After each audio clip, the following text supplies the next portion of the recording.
ka nakaliang ka West Kasihil district ni Penpau ya kajing sengokman ban yo i lingba ni media bat RCM o Konrad Sangma bat o Himanta Biswa Sharma ba kinwan ngasai kesi halangki nakabenta ban penbek ya uput usam hapedeng jong kini artli gejela asam bat ka jela Meghalaya kani kamat isu kadai ka isu kaba la slam bah kabala sateng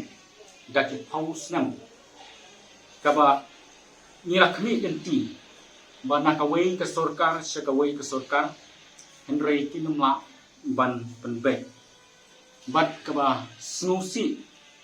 tang bentang kajing bongdon jong ni uput usam kala penlong ya kajat benriu jongi bang hindu hadit samut kimensim brio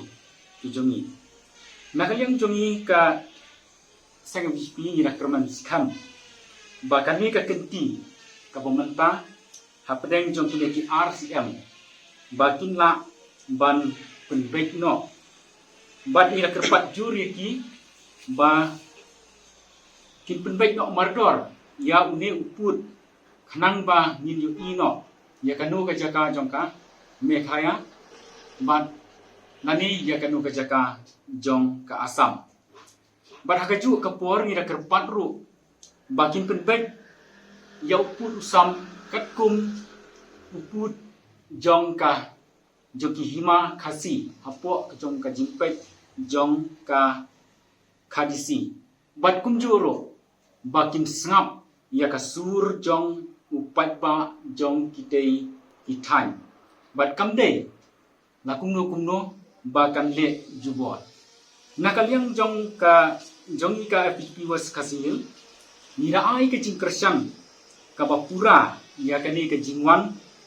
jong kani ke jingwan bat ke jingtu jong kini ki RCM ba kan long no ka bakan long ka ba seiso na bahkan seiso ane kan long ka bajok bakin lak ban penbek ban nakaliang jongiro kum ka sang FPGP ba nilong lakloi ba syai kesni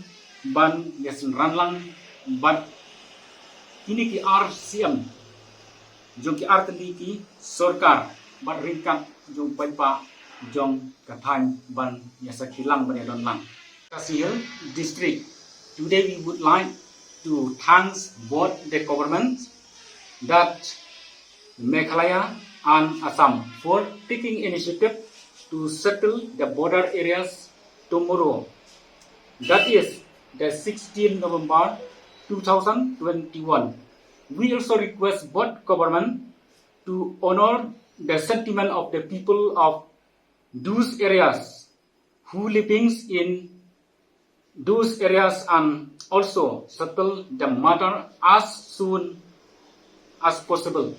This is one of the issues that has been pending for a long time and also which has taken the lead of